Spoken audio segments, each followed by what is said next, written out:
Kicking off the list at number 10, Harley Sin. Constance Brand, aka Harley Sin, is the daughter of a billionaire, so you already know she's going to be trouble. Harley Sin first came around in 2016, making her first appearance back in Gang of Harleys issue 1. First of all, the look of Harley Sin, I'm here for it. She's got that Rocky Horror Picture Show vibe, she's a badass. The second issue, titled Hit 'Em Where It Hurts, we see the tattooed badass punk put in some work. She meets Harley Quinn, and during a fun little introduction panel, we see Sin say the words, "I'm the person that's going to be killing each and every one of your useless gang."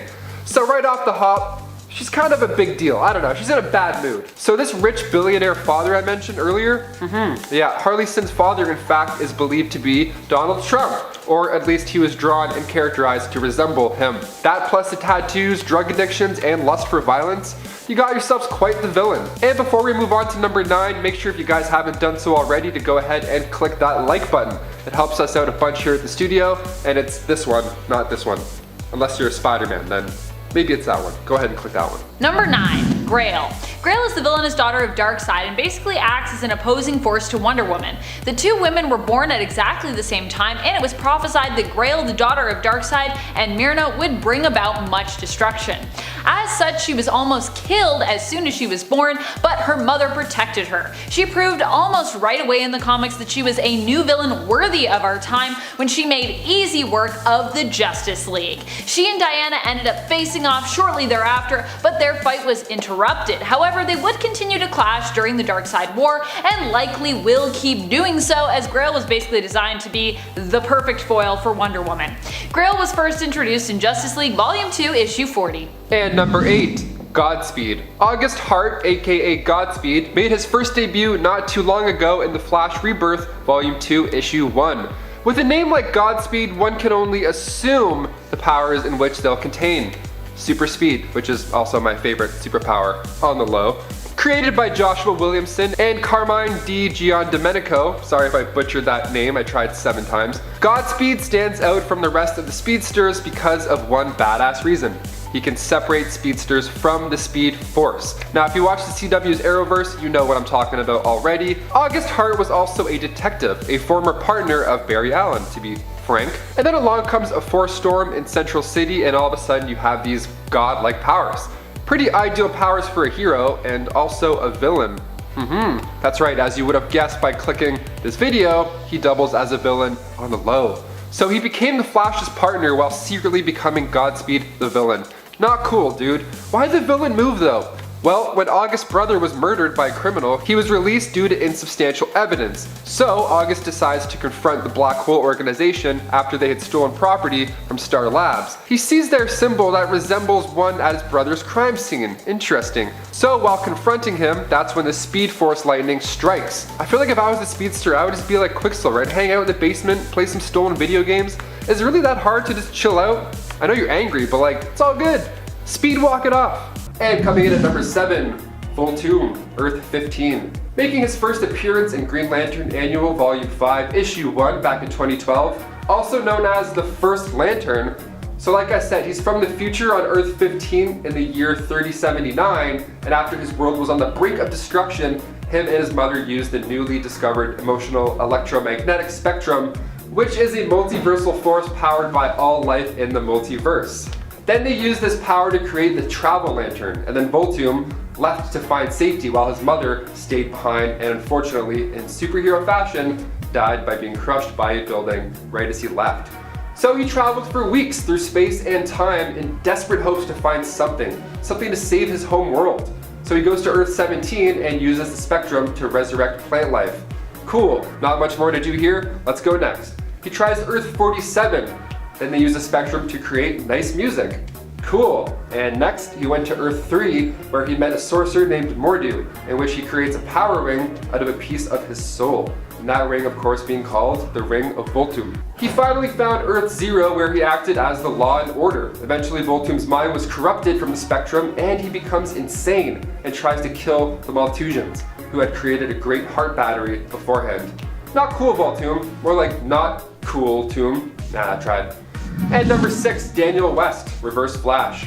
Making his first appearance in the Flash Volume 40, Issue 0, Daniel West is a classic speedster. His costume is the first thing you notice when looking at this version of the Reverse Flash. His suit is made partially from the monorail that he crashed into, so it acts like an armor around him, which is super cool looking.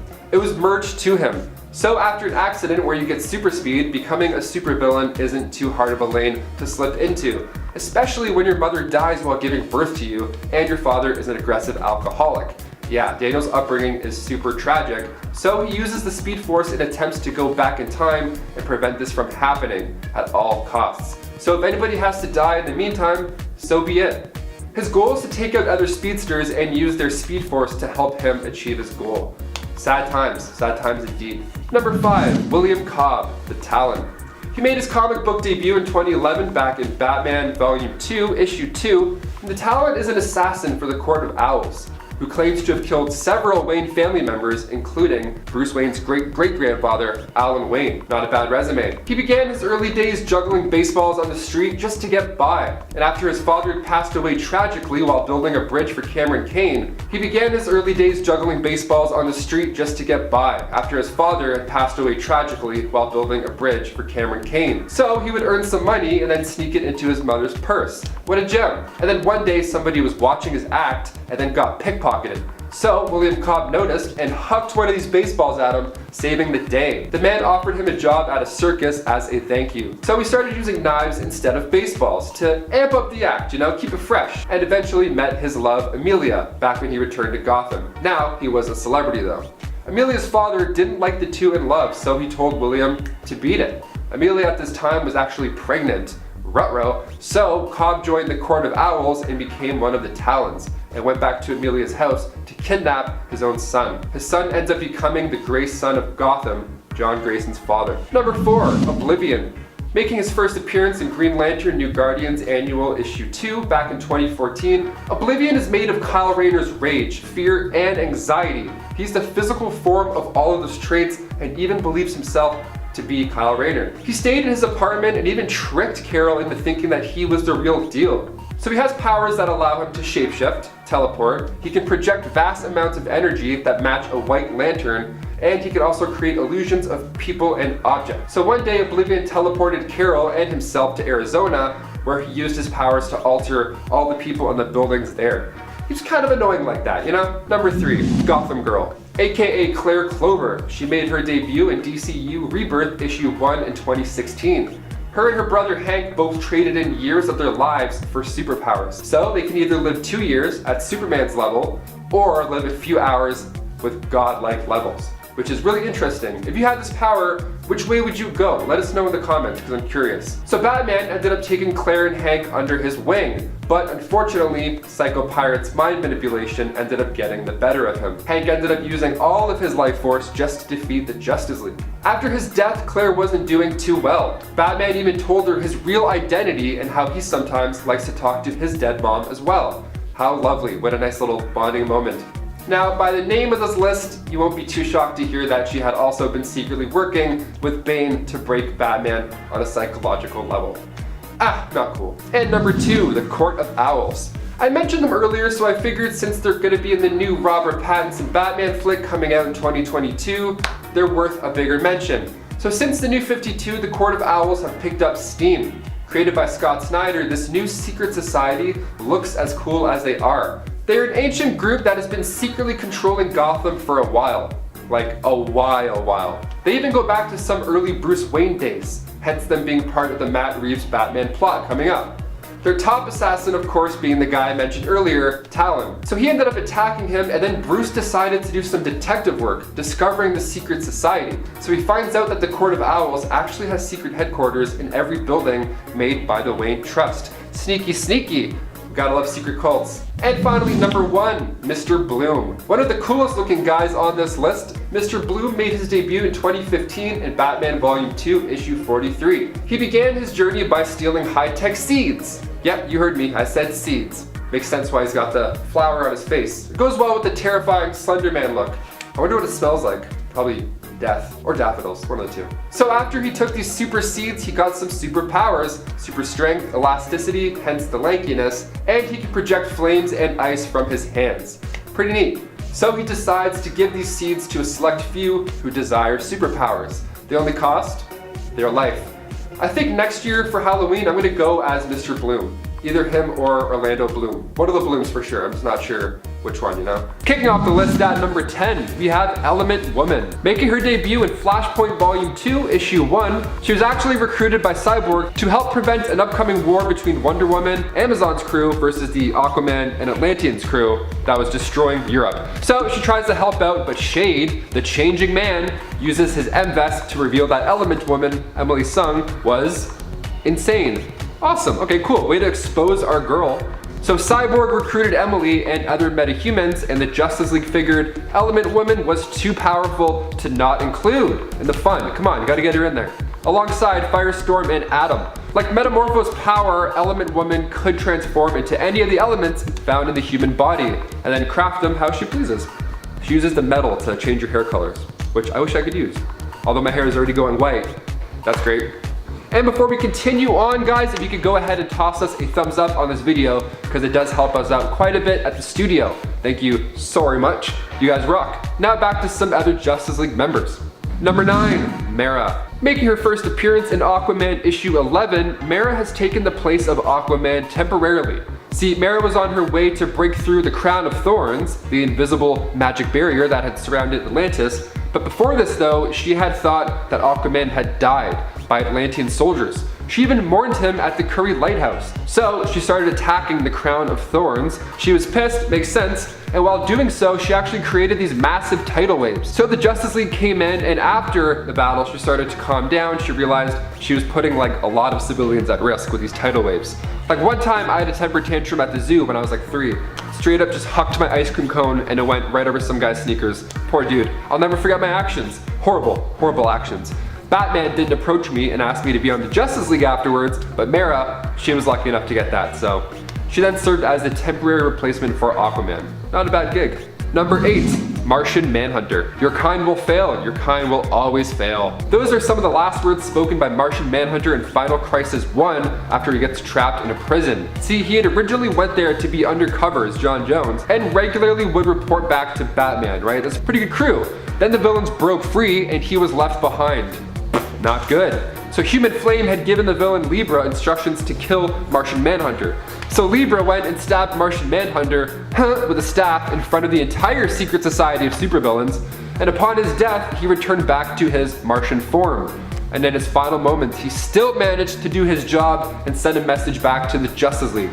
That's a devoted member right there. And they held his funeral on his home planet Mars with Superman giving the eulogy. So when I die, hopefully Superman will do mine. No, it's probably gonna be someone boring. Sorry, my family's boring. You can find his Justice League time between Justice League Volume 2 and issues 6 and 7. Pretty sweet, check it out. Number 7, Perpetua. Perpetua is an old evil, but one that we didn't know of in the comics until 2018 when she was first introduced in Justice League Volume 4, Issue 8. Perpetua quickly became known as one of the greatest evils the universe, or multiverse really, had ever known. She was the creator basically of all things and the mother to the Anti-Monitor, World Forger, and Over-Monitor. Billions of years ago, she was betrayed by her own children and trapped in the Source Wall along with her devastating and deadly creatures, the Apex Predators, a vicious combination of Martians and humans.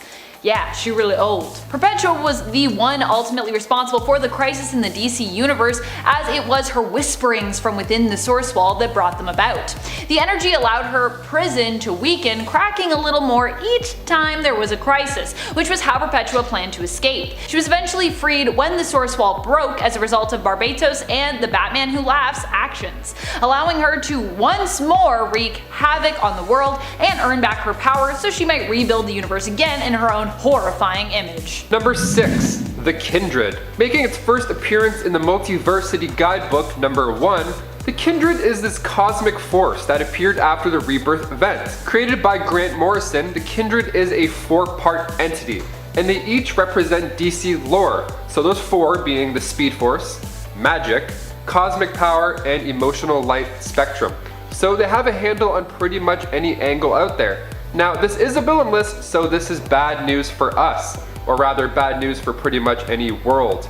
For starters, they take all of the energy from living creatures. That's how they come together. Nice, teamwork. Teamwork makes the dream work. Also tears. So off the bat, these guys are just OP. I love the look of these celestial gods though. They each have like their own color. Even if Brian Hitch wrote them into his run with the Justice League, with destruction being the driving force, this is still kind of a villain that even I'll root for. I said it, sue me, what's up? Number 5, Punchline. So Punchline has to be one of my favorite of the newest villains we've seen. I didn't want to like her when she was announced, especially as I thought she was going to be like some new younger version of Harley Quinn, which I didn't really think that we needed. But then I met Punchline and I gotta say, I like Alexis. She's okay by me. Punchline's real name is Alexis K, and we learned her backstory in the Joker 80th anniversary special. She sought out the Joker believing that his ideology matched or at least suited her own. She has displayed some pretty sweet chemistry and toxicology skills, making Batman his own special version of the Joker venom. How nice. Which tormented him through most of the Joker War story, and has proven how deadly she can be with her stilettos when she managed to land a life-threatening hit on Harley Quinn. I really hope we get more Punchline in the near future. I was pleasantly surprised by how different and interesting she is in comparison to Harley Quinn, and I also just love her character design. Punchline first appeared in Batman Volume 3 in issue 89. Number 4, Eradicator 2. With that name alone, oh boy, you already know what's coming. The Eradicator 2 was created, of course, after DC's rebirth with the absence of the original Eradicator.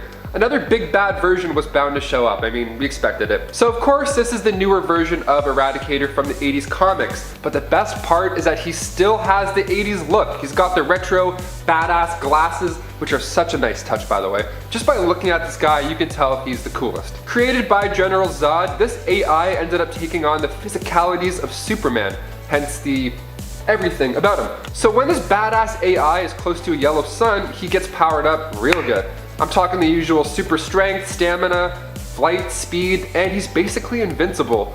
A cool but scary power that he also obtains is that of energy manipulation, because he's made of course, pure energy. Eradicator wasn't used too much, but I feel like Eradicator 2, since his first new appearance in Superman Volume 4 Issue 2, at the very end we see his rebirth, and it's beautiful. Once the Kryptonian gene is detected back on the Fortress of Solitude, energy forms all around the room. There's an ID badge, some glasses, and then bam, all this mixed into one. You get this bright pop, and his opening line being, "We are here, we will save you too, Kal-El." And it's sick. He's like basically Terminator with the cape.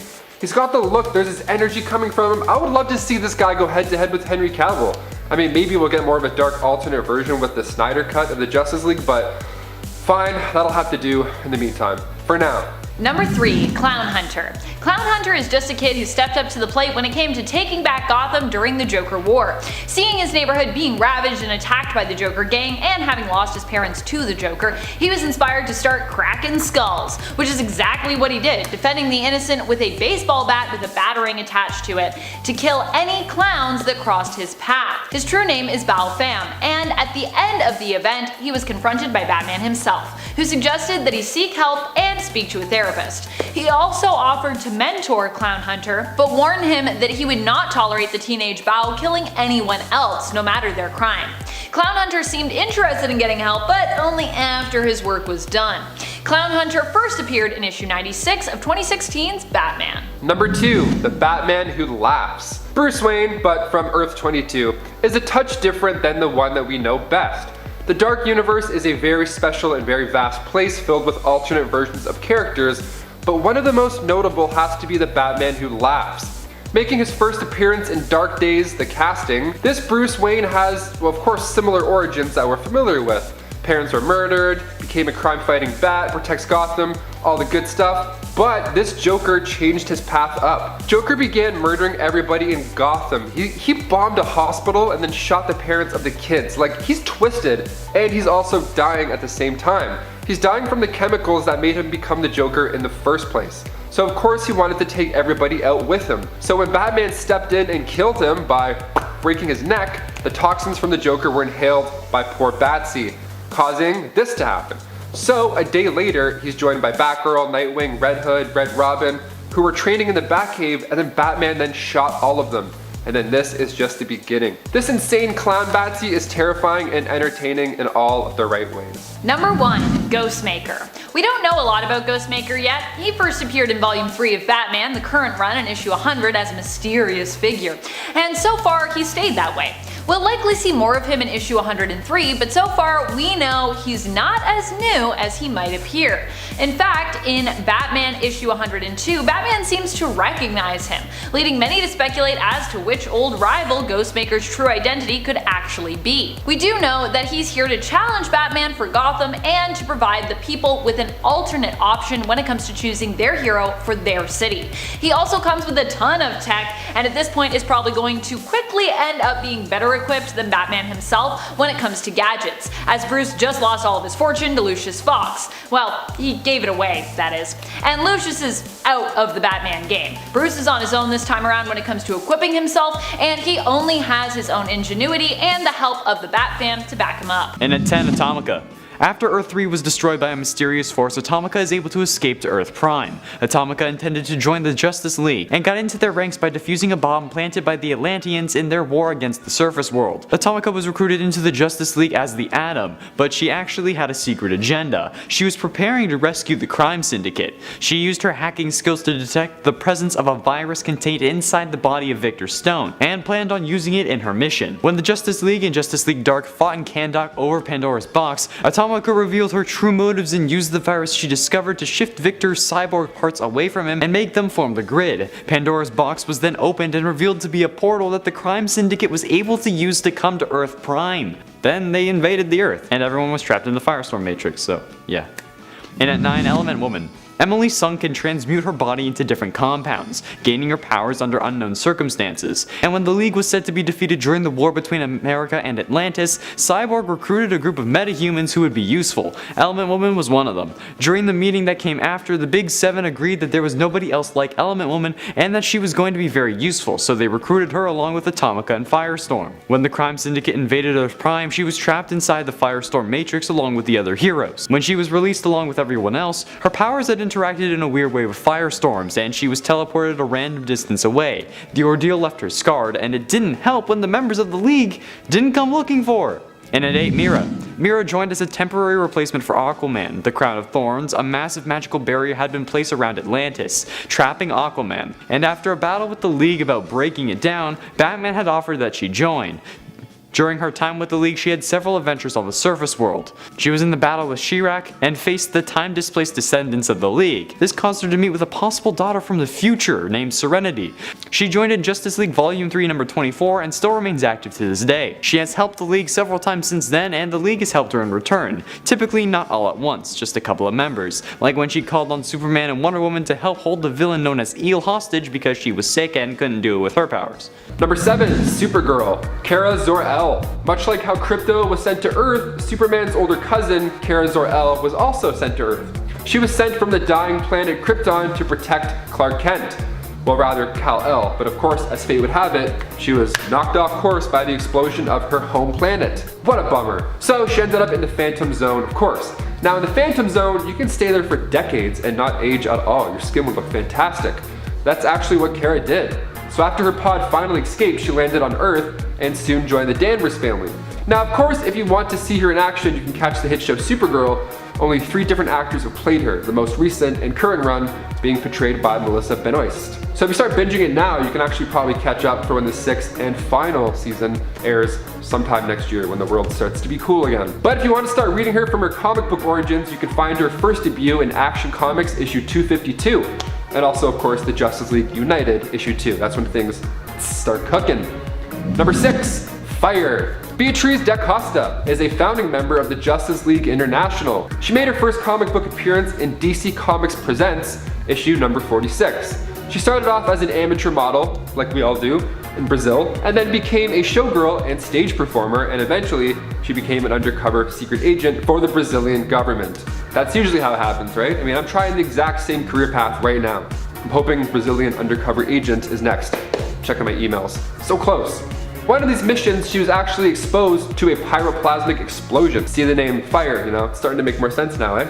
I gotcha. This caused her to obtain some superhuman powers, and at first sported the name Green Fury.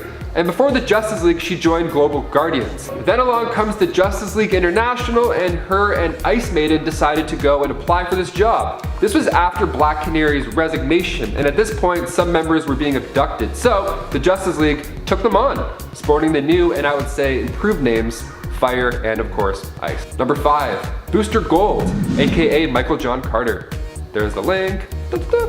Picking up in Justice League International Volume 3, we find Booster Gold as somebody who craves attention, as we all do, but a leader that was controllable nonetheless. So he became a superhero after saving the life of President Ronald Reagan, using technology from the 25th century. Yeah, that ought to do it. Of course, after doing something like that on your first mission, you would get a high from that fame. Like, you can't top that, come on. Naturally, he became quite wealthy, and that is until his manager stole like all of his money. You gotta ride solo, people. Keep your stuff in your mattress. Keep your cash in your mats. I don't know, weird. In the revamped Justice League International in the late 80s, Booster was a main member. He got close with the Blue Beetle, Ted Kord, and they did some pretty funny missions together. Booster's suit was destroyed while fighting Doomsday, so good guy Ted Kord comes in and builds him a new suit. What a good friend. I don't have friends like that. Then while battling Overmaster, he lost that suit, and this time he also lost his arm. In comes good guy Ted Kord again, this time a new cybernetic arm to go along with it. I want a cool suit. All my friends give me are excuses. Number 4, Simon Baz. He's a Lebanese American born in Dearborn, Michigan. After seeing the attacks of the World Trade Center on the news when he was just 10 years old, he and his family faced ostracism because they were Muslim. His sister was even getting bullied and physically attacked, so Simon would have to intervene. Now, as the years went on, he got an engineering degree and shortly after that, a job at an automotive plant. After the financial crisis hit, he was let go and had to resort to stealing cars and then reselling the parts just to make ends meet. He was also a great street racer and even made some dough that way as well on the side. Accidentally stealing a truck filled with explosives, Simon ends up getting arrested and they suspect him as a terrorist, sending him over to Guantanamo Bay. Ignoring his pleas of innocence, Simon was nearly tortured. It was then a Green Lantern ring popped into the room to save the day, removing him from the facility. And what makes Simon stand out besides his strong origin story is that he has emerald sight. That's right, Simon Baz can see glimpses of the future. He also used to carry a gun with him even while wielding the Green Lantern ring. Why? Because he didn't trust a whole lot of people, obviously, and he wanted a backup in case the ring failed him, which it did a couple of times. We can find more of this reserve member of the Justice League in Justice League of America, Volume 3, Issue 5. Number 3, Captain Atom. Nathaniel Atom making his first appearance in Captain Atom Volume 2, Issue 1. Nathaniel Atom was an Air Force officer in the United States during Vietnam, and after being framed for a crime he did not commit, he was sentenced to death under the watch of Wade Eiling.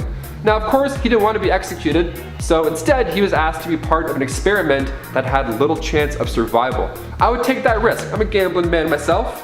The test is just wild. They had the hull of a crashed alien ship and wanted to see how tough it was. So they strapped a nuclear bomb underneath it while our boy Adam was still on the ship. That must be an odd waiting time. I wonder how that feels, just sitting there like, hope it works. Turns out it felt pretty badass considering the alien metal melted to him, and then he shot forward in time by 20 years. Sweet. So Captain Atom, a rather fitting name, joined the Justice League and eventually served as the leader of the Justice League Europe. We can find him front and center in Justice League International, numero 7.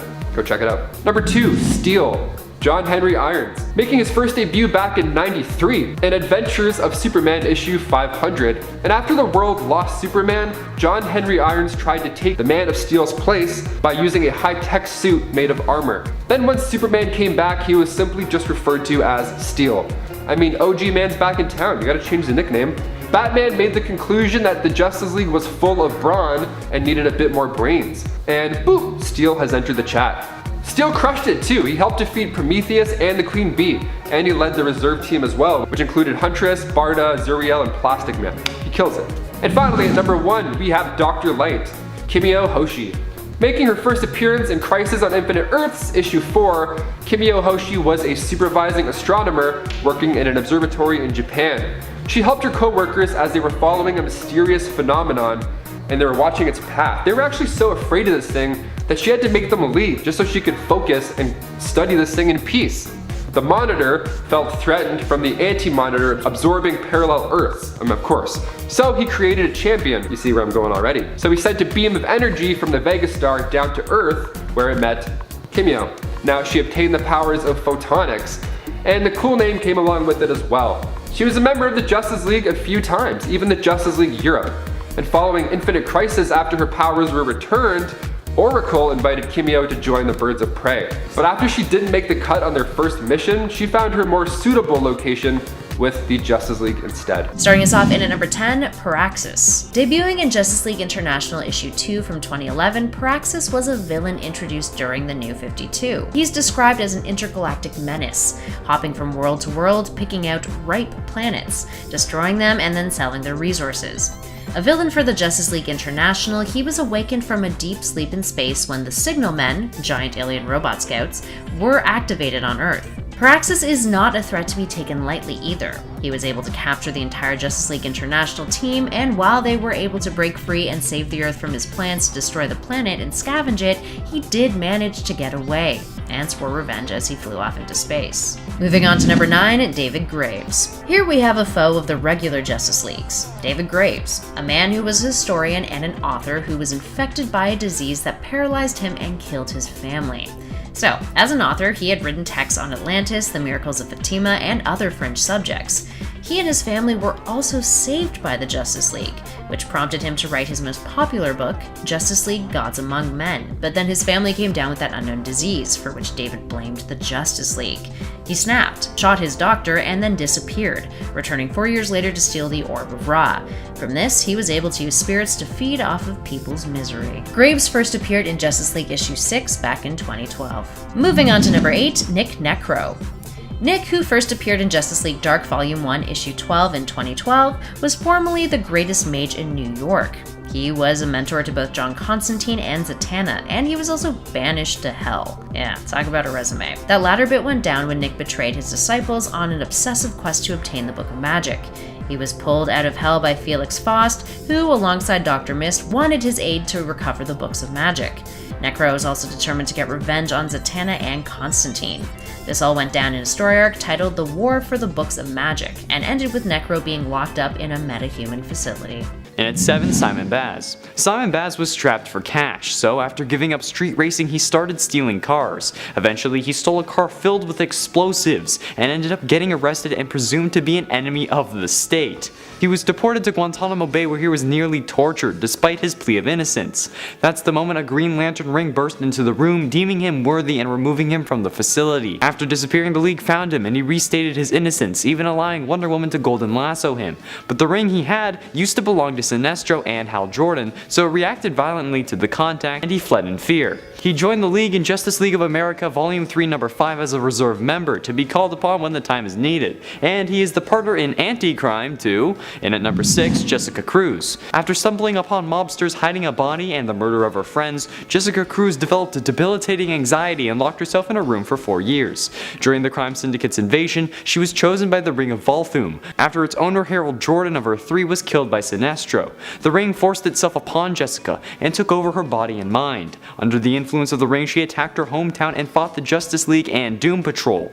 After Batman intervened, she was able to gain control of herself and overcome the influence of the ring. He told her that he was a victim as well, and that finding strength can overcome any fear. The Flash then called in Hal Jordan to teach Jessica how to stay in control of her ring, and under his tutelage she mastered the foreign ring. When Darkseid's daughter summoned Black Racer to kill the Flash, Jessica sacrificed herself to stop him, but in fact the entity inside the ring was the one who perished, crumbling the ring, but allowing her to become worthy of getting a new one, becoming a Green Lantern, and being assigned to work alongside Simon Baz by Hal Jordan. She joined in Justice League Volume 2 number 35 as Power Ring, then became a Green Lantern in issue number 50. Halfway through at number 5, Lobo. In DC Rebirth, Lobo was one of the villains set free by Maxwell Lord, returning him to his pre-New 52 persona. He was a part of the first Suicide Squad, but Batman eventually implants a bomb in Lobo's head and detonates it, knowing it will regenerate.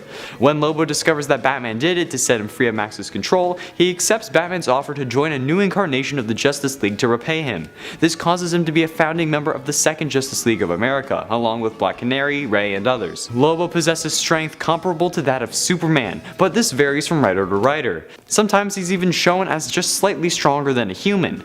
His extreme durability varies as well, but he's always shown as a ruthless bounty hunter who will complete a contract once it's taken, unless he gets a counter contract for more money. Then he takes that, which is understandable and a great way to run a business. He would be on Forbes Top 100 for sure. And at 4, Ryan Choi. Ryan Choi is the teaching assistant to Ray Palmer, aka the Atom. Ryan ended up becoming a friend to Ray, where he would talk about his superhero escapades, and working alongside him had Ryan become just as proficient with the tech as Ray himself. When Ray became trapped in a remote location, he sends a message to Ryan asking him to lead the search for him. And when returning to the lab, Ryan runs into Batman and Lobo, who wanted to recruit Ray for the second Justice League of America. When Ryan says that Ray is missing, Batman leaves. But Lobo is so impressed with the equations that Ryan had written on the board that Batman recruits Ryan instead. After being recruited, Ryan travels to Oregon where he assists in the recruitment of the Ray, being another early member to join the Justice League of America too. Ryan is also considered a founding member. Ryan Choi was also introduced in the CW crossover for Crisis on Infinite Earths, and now it's been announced that Brandon Routh, the current CW Atom actor, is leaving the show, but not by choice. So perhaps they're making way for another Atom, since Brandon does play Ray and Ryan Choi is now here. And at 3, Killer Frost. The Rebirth version of Caitlin Snow seems remarkably similar to the CW version. This is probably where the show got the idea, especially when the first Killer Frost Rebirth comic starts off with "My name is Caitlin Snow." At some point before Rebirth started, she was captured and transported to Belle Reve, where she was forced to join the Suicide Squad. After reforming and saving the world from Eclipso, a cosmic entity representing the wrath of God, by absorbing a small amount of life force from all Justice League members and then blasting the hell out of Eclipso, get it? Because he's the wrath of God, so he's blasting the hell out of it. No? Okay, I'll stop. As I was saying, she defeated Eclipso and saved the world, so Batman released her on parole and recruited her for the Justice League of America too. She defeated Eclipso in Justice League vs. Suicide Squad number 6 and joined the JLA 2 in Justice League of America Rebirth number 1, and is considered a founding member as well. Penultimately, at number 2, Starman. Will Payton was a 1980s superhero. He gained the abilities of flight, super strength, slight shapeshifting, altering appearance, and blasts of energy after being struck by a bolt of energy from a satellite. However, he had seemingly died fighting Eclipso. In the 1990s, it was revealed that his fate was not what it appeared. The bolt of energy that had given him his powers in the first place was revealed to be the essence of an alien prince named Gavin. Really? You're an alien prince, but your name is still Gavin? I don't care if it's spelled with a Y, come on. Who also went by the moniker Starman. A present-day version of Lex Luthor was pursuing him for his power's secrets, so he traveled back in time and captured Payton, bringing him back to the present and experimenting and torturing him. He gained crucial information that he then wiped from Will's memory. However, Will somehow managed to escape and found his way to that era's Justice League, joining them in Justice League Volume 4, number 14. Finally, in at number 1, Detective Chimp. The Justice League Dark Team was a first-wave title for the New 52. The team was supposed to be something emotionally darker, according to the creator Peter Milligan, who compared the characters to detectives who struggle to cope with the things they see and have to do. The story started off with the Enchantress's defeat of the Justice League, proving the necessity for a more supernatural team to assist in these kind of events. The team originally contained 17 members, but in DC Rebirth, the team was shortened to 7, including Man-Bat, Dr. Fate, Zatanna, Swamp Thing, John Constantine, Wonder Woman, the leader of the team, and Detective Chimp. I love that a monkey was able to become a Justice League member.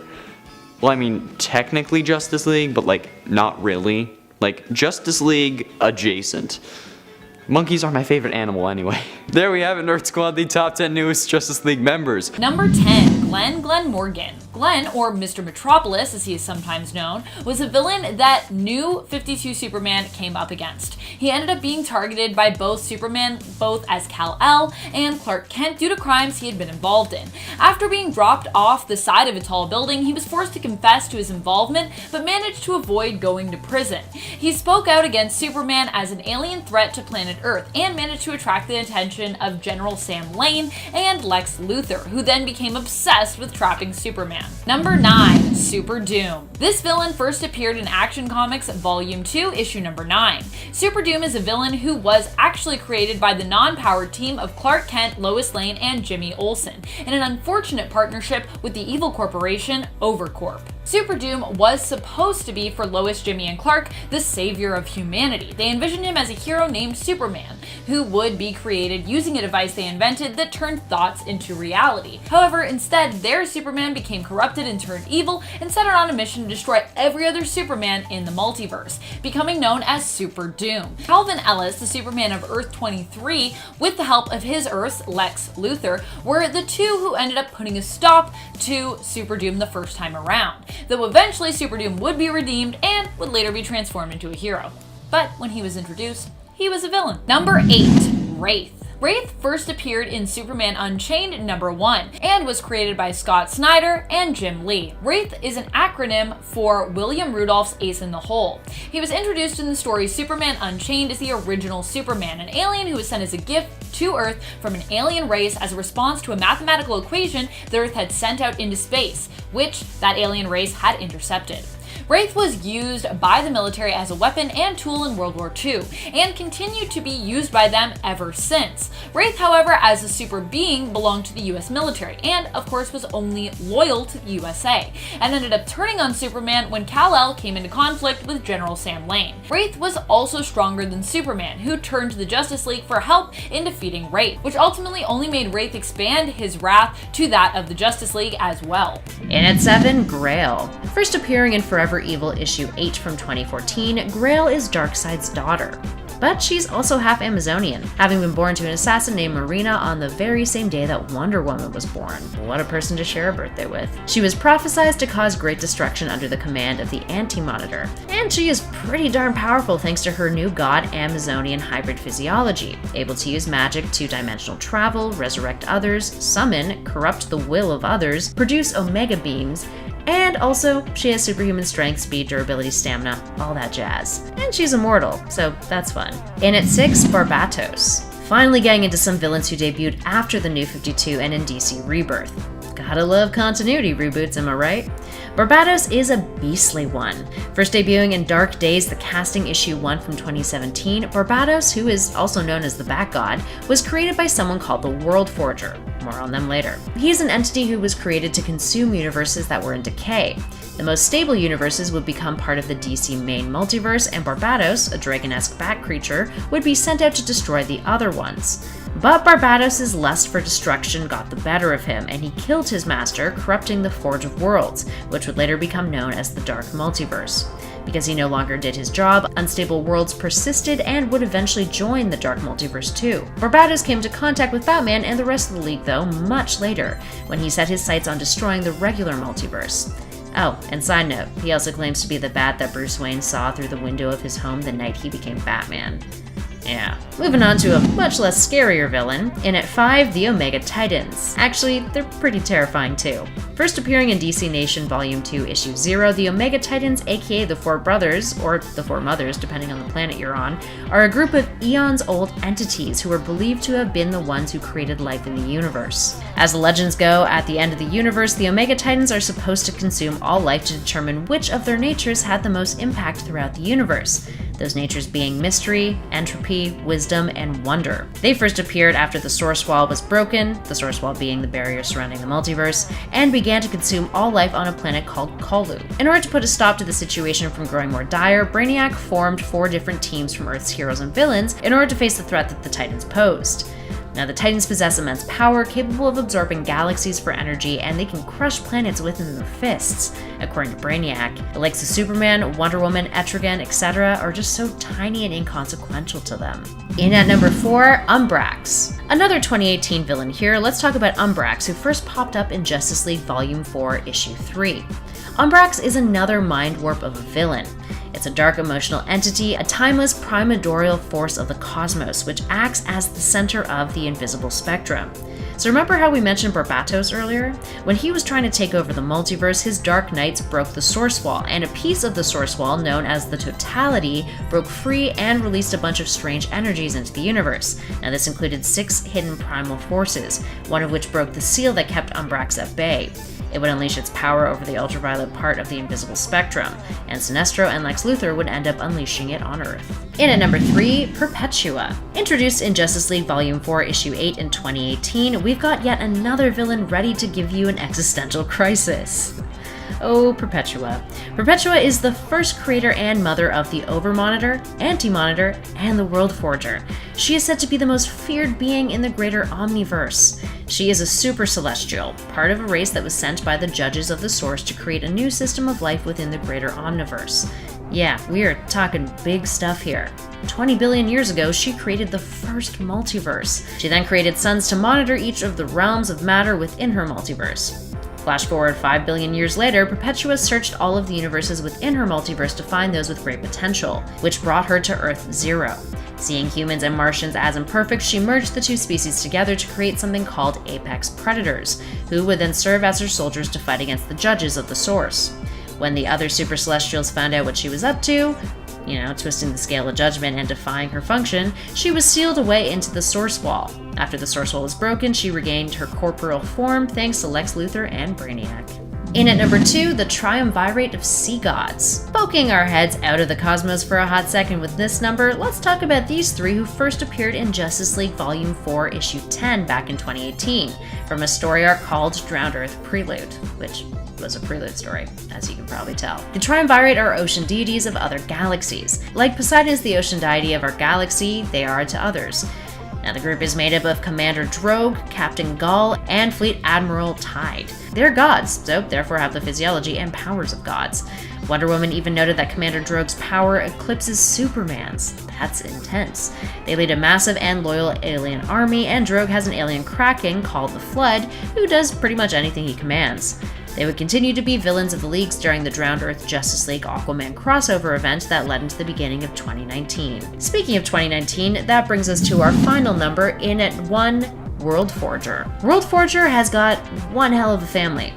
He's Perpetua's firstborn son and brother to Monitor and Anti-Monitor, and while he was first mentioned in Dark Knight's Metal issue 4 in 2018, it wasn't until Justice League Volume 4 issue 10 in 2019 that he really made his first full appearance. He also has a name beyond World Forger. It's Alpheus. After he was created by Perpetua, she assigned him to the World Forger, a place in the deep darkness beneath creation in which universes were created from the feelings and the fears of every living being in the multiverse itself. The most stable of worlds would rise into the regular multiverse, or rather, the orrery of worlds, and the unstable ones were dispatched of by Barbatos, Alpheus' dragon. And as we mentioned earlier, he was killed by his dragon. But after Barbatos was defeated by Batman in the Justice League, Alpheus was reformed in the 6th dimension. Then Perpetua was liberated and Alpheus started to create countless universes in order to create a perfect multiverse to replace the current one. Whenever a crisis occurs, aka a reboot event, something called a crisis anvil appears before Alpheus, and he strikes it with his hammer, causing a new multiverse to replace the former one, with the life energies of the prior multiverse transferring to the new one. So in other words, Alpheus has been using his hammer a whole lot in contemporary times for DC, hasn't he? Kicking off the list at number 10, the Designer. Appearing for the first time in Batman Volume 3, Issue 89 in April 2020, the Designer was this masked criminal mastermind who at the age of 60, he earned himself legendary status for being able to execute these master plans. He also created this chemical that allowed himself to use corpses to move around and carry out said plans. Yuck. Zombie mind control army. You'll love to see it. Early on in Batman's career, the Designer watched him work. He watched him spoil the plans of Gotham's enemies, so he approached a few of them to talk. He sought out Catwoman, the Joker, Penguin, and the Riddler, and they all met at his hideout, the Tartarus House, just right outside of Gotham City. He offered them infallible plans, but when it came down to the Joker's desires, well, the Joker wanted his job. He wanted to take his place, of course. So the Designer ordered that undead army to attack, but Joker shot him, supposedly ending his life. Now cut to Batman Volume 3, Issue 85, the Designer returns, only Batman finds out that it's just another corpse being controlled by the Joker. Got him.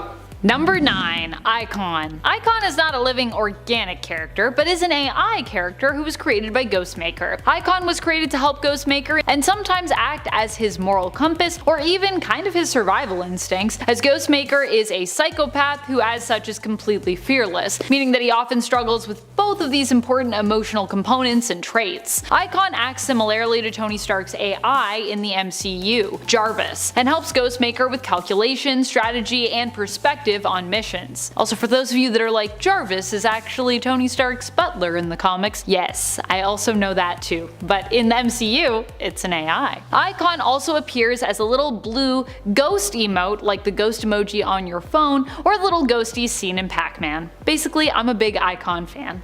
Every time there's more Ghostmaker stories, I'm like, this character is great. More Ghostmaker, more Icon. Number 8. The Underbroker. Making his first appearance in Batman Volume 3, Issue 92, just last August, the Underbroker, aka Harlan Graves, he was a senior partner at the firm Graves, Willock, and Crane. Harlan's job was to run a financial institute for criminals. He runs a bank for evil guys, so you know he's gonna be dressed to the nines. He's brilliant. I mean, the guy should have gone into crypto. He takes all these crooks, he takes their money, and then he transfers it and hides it in all these hedge funds, literally in the richest pockets. He's managed to keep this business a secret from Batman, but when Catwoman caught up to him, she asked if he wanted his safe numbers said out loud in front of others. He says, no. And then she asks again if he wants Batman sniffing around the underbrokerage, and he repeats, no. But he offers to make her rich if she spared him. How do you resist that? Come on. I wonder if he can settle my student loans. Might have to take a trip into the Gotham sewers, see what's up. Number 7. Kaio the Trickster. Kaio is an ancient trickster who is similar to Marvel's Loki and is also associated with the concept of chaos. She often causes trouble just because she can and because she is curious to see what will happen.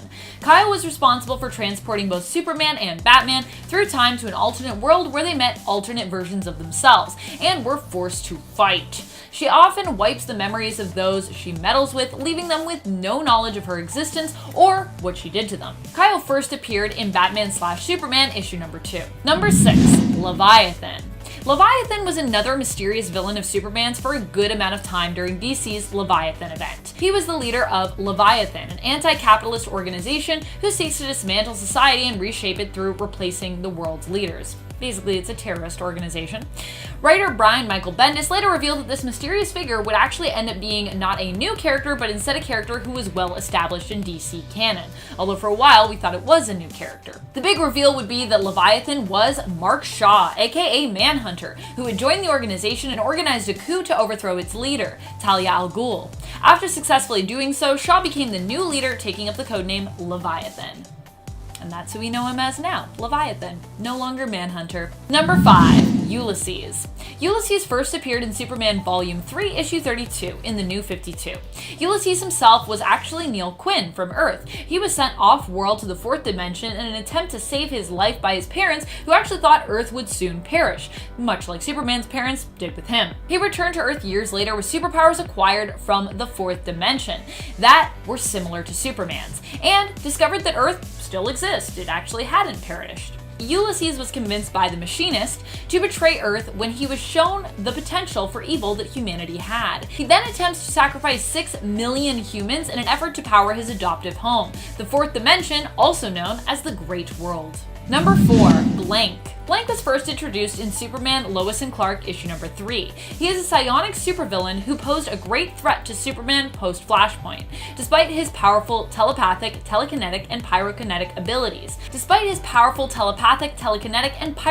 abilities. However, Superman was able to restrain him until Blank was broken out by Cyborg Superman, who recruited him for his new Superman Revenge Squad. Number 3. Mr. Oz / Jor-El. Jor-El first appeared in the New Earth continuity in Man of Steel number 1 in the 80s. While this might not make him a new character, seeing him reimagined as a villain in the Prime Earth continuity was new. He made his first appearance in that continuity in Action Comics Volume number 2, Issue number 3. More recently, he has been known as Mr. Oz, who is a somewhat villainous and mysterious character who is seen interfering with Superman's life. Jor-El adopted this name after an unknown force transported him to Earth, allowing him to witness the cruelty of man. Since then, he adopted the name Mr. Oz and set out to prove to his son Kal-El that humans are evil beings who are unworthy of his protection. His master plan and who he was finally revealed in the story arc The Oz Effect. Number 2. Rogol Zaar. Rogol Zaar was created by Brian Michael Bendis and Jim Lee and first appeared in Action Comics issue 1000. What an issue to come in on. 1,000. That's a lot of issues. Rogol Zaar is an alien warrior who claimed to be responsible for the destruction of Krypton. He hates Kryptonians. Rogol is also strong enough to take on both Superman and Supergirl at the same time, and is a very powerful foe. He has been temporarily defeated and was held in a permanent stasis to prevent him from harming anybody else, but I'm sure this isn't the last that we'll see of this new mighty foe. is just too powerful. Plus, if you destroy Krypton, if you make that claim, probably gonna be around for a while. Number 1, Dr. Fate. Wait, what? Isn't Dr. Fate a good guy? Also, isn't he originally from the 1940s? Yes and yes, but in a new issue of Superman, issue 24 of volume 5, a magical storm is brewing to take on the Man of Steel himself. Superman is nigh invincible with only a few weaknesses to speak of, but despite having few, these weaknesses are pretty massive, pretty mighty for Kal-El, one being a weakness to magic. We've got a synopsis and cover art for issue 24 that reveals Superman will have a new villain on the rise who is pitting Supes against Dr. Fate. So while I'm sure Dr. Fate won't actually be going full villain and this will be a misunderstanding, this still means that Superman could have a very powerful and mysterious foe indeed rising up. Perhaps one that is also based in the realm of magic, which is pretty crazy, as this could mean that they could very well be one of the more powerful foes that Superman has yet to face in over 80 years of comics.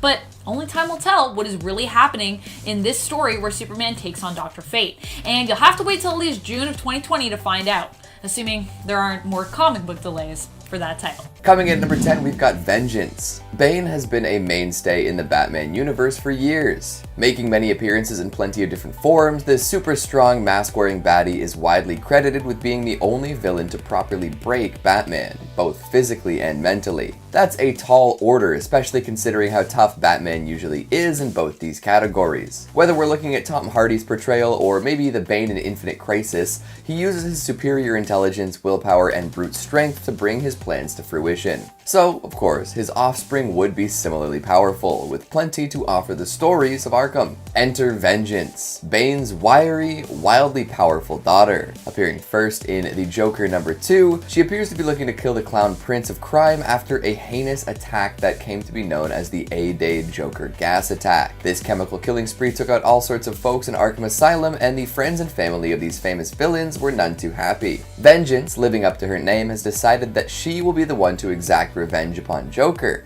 and heads out to find him. Just as strong as her father in pretty much all capacities, there isn't much that would stop her from completing her mission. In fact, she single-handedly wipes out an armed personal army while hunting for the green-haired menace. There is one little thing though. Joker claims he didn't pull off the gas attack. Chilling in Belize, Joker is unsure who would do such a thing, but says it definitely wasn't him. So this progeny of Bane, also apparently born in a lab, fueled by rage and powerful muscles, is on a bit of a wild goose chase. Even if she kills the Joker, she won't have the revenge she imagined. Plus, there's always the other mission of finding out who actually managed to gas Arkham Asylum. Vengeance is a straightforward and deadly force and should be a lot of fun to follow as things develop. Coming in number 9, we've got Clown Hunter. Another fanatical Joker hater, Clown Hunter gets his name from his goal. Pretty straightforward, eh? He wants Joker dead, and he wants to ensure this is done by his hands. Clown Hunter, aka Bao Fam. He hunts clowns. Why though?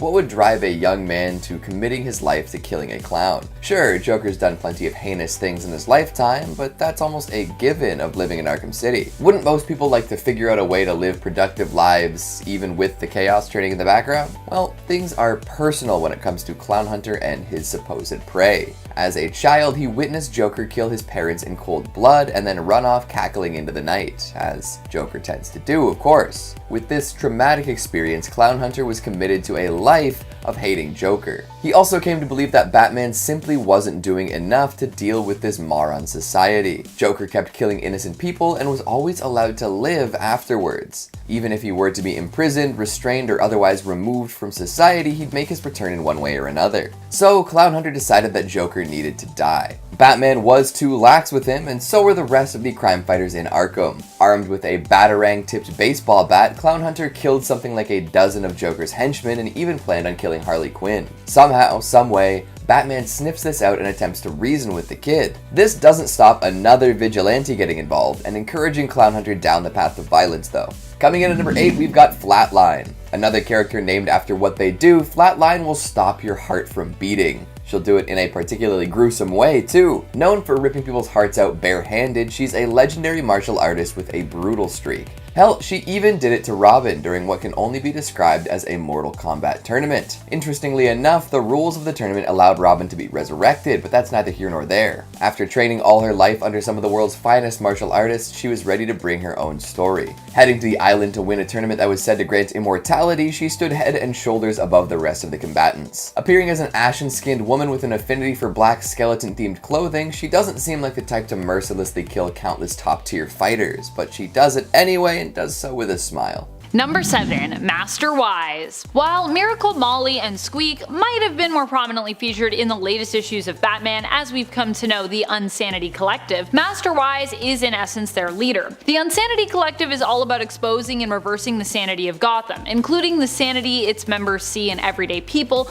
who they see as kinda being sheep, not questioning the status quo, and even in vigilantes. I mean, probably especially in vigilantes. Vigilantes are pretty insane, I think we can all agree. Master Wise and the Unsanity Collective give those who seek to join them a fresh start and clear mind by seemingly removing their history and previous memories. By seemingly removing their history and memories of their previous life, allowing them to take up a new identity as an active member of the collective, which is kinda like a commune, who as a group take care of one another. Number 6. The Talon and the Court of Owls. The Court of Owls seems to be part of Matt Reeves' upcoming Batman flick in one way or another, so we'd figure we'd get you caught up to them right now. They were created by Scott Snyder as this new secret society that uses architecture and violence to gain political influence over time. My two favorite things. Nice, they go together. They appear for the first time in Batman Volume 2 Issue 2 when Bruce announces plans to rebuild Gotham for the better. The court can't have this happen, so he's sentenced to death, with the Talon setting his sights on Bruce. The Talon attempts to take out Bruce atop Wayne Tower while he was meeting with politician Lincoln March. Batman investigates and finds that these guys have been around for quite some time. He discovers that the Court of Owls had secret headquarters and hidden rooms in every single building established by the Alan Wayne Trust. So Bruce remembers back when he was a child, and he believes that the Court of Owls are in fact responsible for his parents this whole time. The Talon is an assassin named William Cobb. He proudly claims to have taken out several members of the Wayne family. Do you think the Talon will make an appearance in the new Batman movie? I'm not gonna lie, we see the Riddler in the trailer for Matt Reeves' Batman, but it does kind of look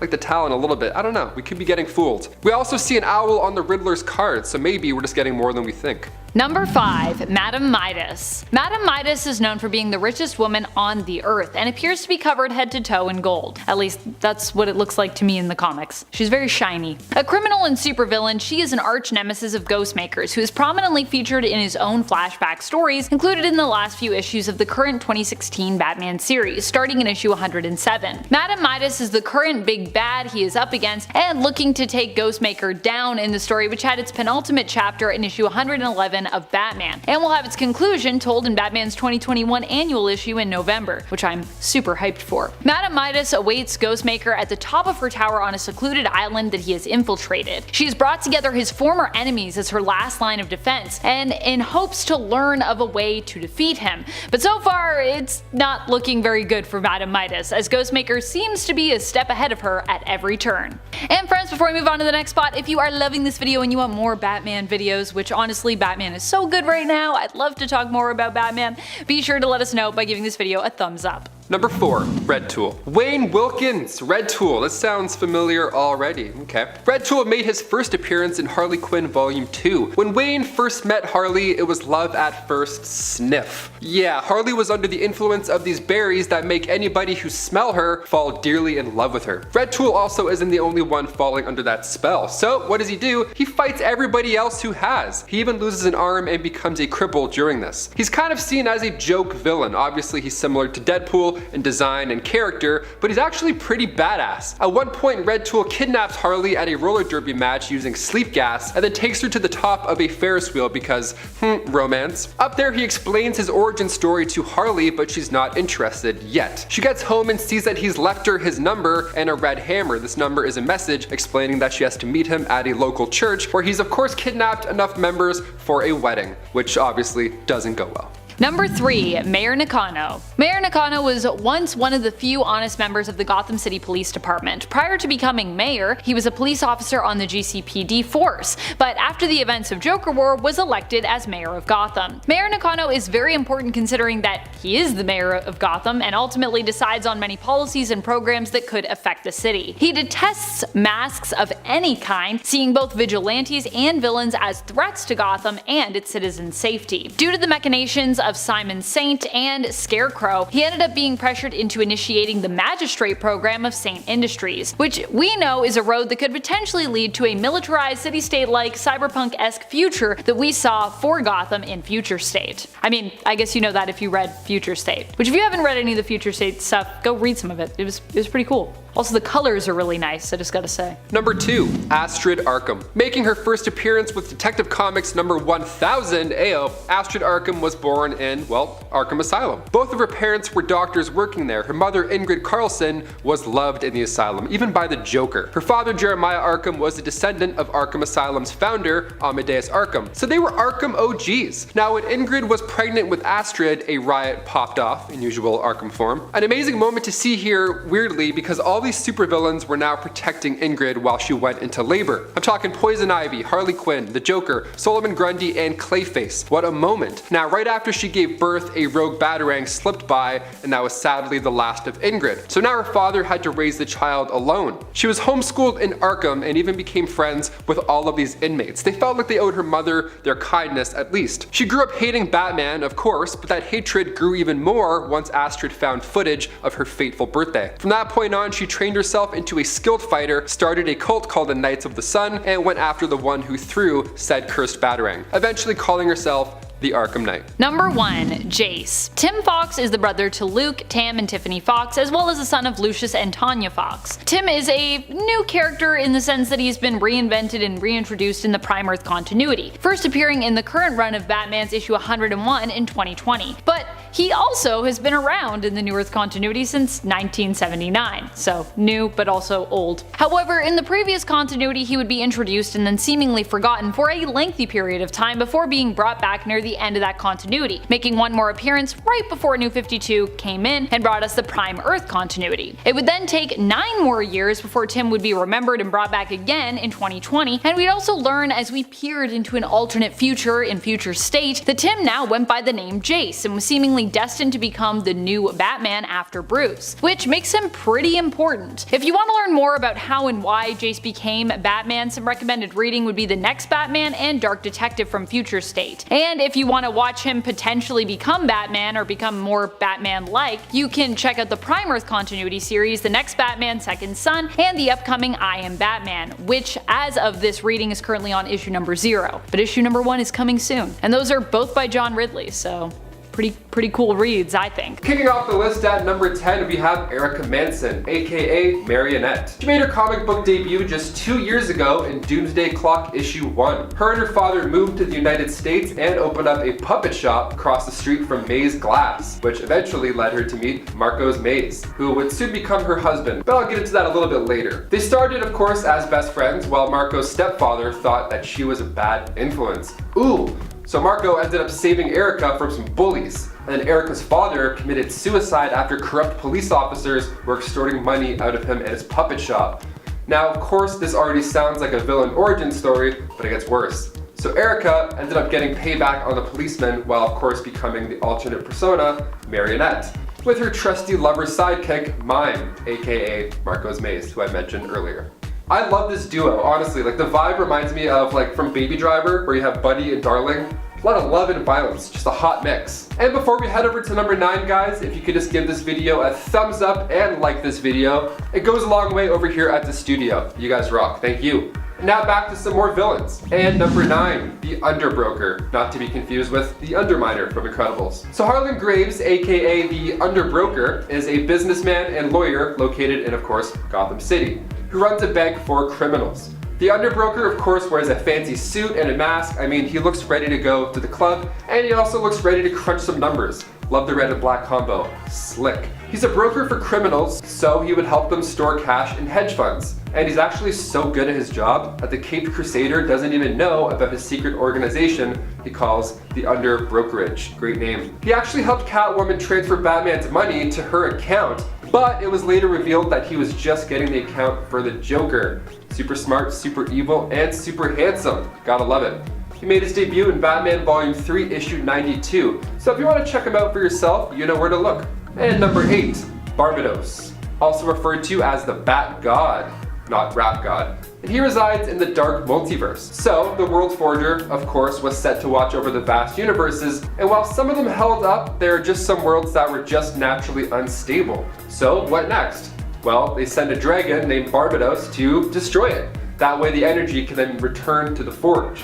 Now, sometimes you like your job a little bit too much, and this was the case for the Bat God. See, he ended up killing his master and then had a real taste for destruction, thus corrupting the Forge of Worlds. So now, with Barbados not destroying these worlds and sending that energy back, these worlds ended up becoming part of the Dark Universe. His journey begins with Dark Days, The Casting, issue 1. Coming in at number 7, we've got Punchline. From Flatline to Punchline, we've got a fun little segment here. These two characters don't share much besides suffixes though. Punchline is something like a Harley Quinn stand-in, although there is more to her than that. After Joker and Harley had another one of their famous arguments, they split. This time it seemed pretty permanent, so Joker looked for a new second in command. In this search, he found Alexis K. She dons the requisite clown makeup, but isn't really one for jokes. Cold, cruel, and exacting, she is somewhat of a Harley inverse. In preparation for the Joker War, she oversaw the stealing of Batman's funds from offshore accounts. She beat up Harley Quinn and stabbed Catwoman, leaving her for dead. Holy moly, she really is all business. Coming in at number 6, we've got Simon Saint. What's a good story without an esoteric billionaire calling the shots from the shadows? There's always room for more well-moneyed lunatics causing doom and gloom, especially in the era we're all living in. I'm sure there's no real-world comparisons to be made here. No way. Simon Saint is a man with a plan, and that plan is to introduce a fascist police force to the city that he would have total control over. Sure, he's trying to sell it as a partnership to Mayor Nakano, but we all know who the real leader would be. Saint Industries wants to kickstart this militaristic police force known as the Magistrate, complete with robotic officers known as peacekeepers and remote drones to keep people in line. All out of the guise of making sure everyone is safe, right? To really sell this idea to the mayor and the public, Saint secretly employs some folks to put fear into the heart of every civilian. A very familiar scaremonger shows up to help too, which is never a good sign.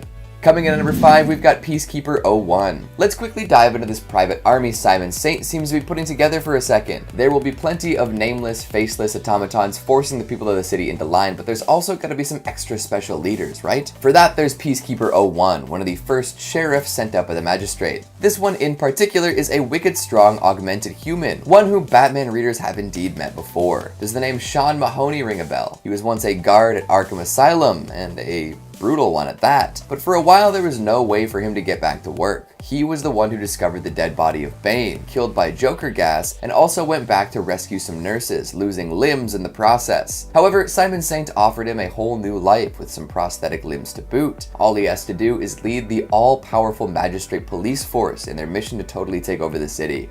Who's gonna say no to an offer like that? Coming in at number 4, we've got the Gardener. Much more dangerous than her name suggests, this green-thumbed villain has roots deep within Batman's lore. Introduced as an eco-terrorist who will do anything to keep the world as green as possible. If doing so requires the use of weird plant-animal hybrids and destructive attacks upon important areas, so be it. Interestingly enough, this villain has connections to another plant-based Batman rival. You guessed it, the Gardener has a history with poison ivy. In fact, the two dated in college. Imagine that. These photosynthesis enthusiasts have quite a lot in common. Add in the fact that the Gardener knows about Poison Ivy's transformation that will make her into Queen Ivy, and you've got a very interesting new addition. Coming in at number 3, we've got Squeak. A member of the fascinating new group, the Unsanity Collective, Squeak is but a child. Following in the footsteps of Miracle Molly, she is a cybernetically enhanced human with a lot of spunk and gusto. This group is constantly targeted by the Magistrate, who are looking to scapegoat some organizations in their mission to create a police state. Squeak makes for a fun sidekick and a very sympathetic character. She's just trying to make it in a world that is very cold and unkind. And when Peacekeeper 01 and the Magistrate show up to take out Miracle Molly, she's caught in the crossfire. This interplay creates some very hard decisions for Batman and his allies, and leads the story in fascinating directions. While she's not the most powerful powerful or influential character, a lot of the story moving forward hinges on this pink-haired individual. Coming in at number 2, we've got Miracle Molly. Searching for a way to live life beyond the means of what most would consider sane, this green-haired so-called criminal founded the Unsanity Collective. A group meant to allow civilians to live their lives without the weight of their past trauma, it develops technology that flies in the face of the magistrate. Molly is the brains behind the operation, building and distributing gadgets and tools to all of her followers. Although their goals are noble, they go about their plans in ways deemed unacceptable by the powers that be, which causes a whole lot of problems, as you might imagine. However, Batman infiltrates the collective to find out more and discovers how genuine and committed Miracle Molly is. Although their actions are criminal, their hearts are in the right place. The magistrate and in turn peacekeepers don't like this. An enemy of an enemy becomes a friend, and Batman joins the fight in an unpredictable way thanks to the influence of Miracle Molly. And finally at number 1, we've got Ghostmaker. Oh damn. This vigilante trained with pretty much all of these same people Batman trained with and rivaled the Cape Crusader all throughout his life. There is one major difference, however. Ghostmaker is willing to kill. In fact, sometimes Ghostmaker believes that killing is sort of an art form while fighting crime. He's all about the art when it comes to dealing with criminal elements, which is a very interesting way to go about it. His values clash with the Bat's quite often, spurring on many fights between the two. However, when a bigger threat emerges, it becomes clear that the two vigilantes must team up or be defeated.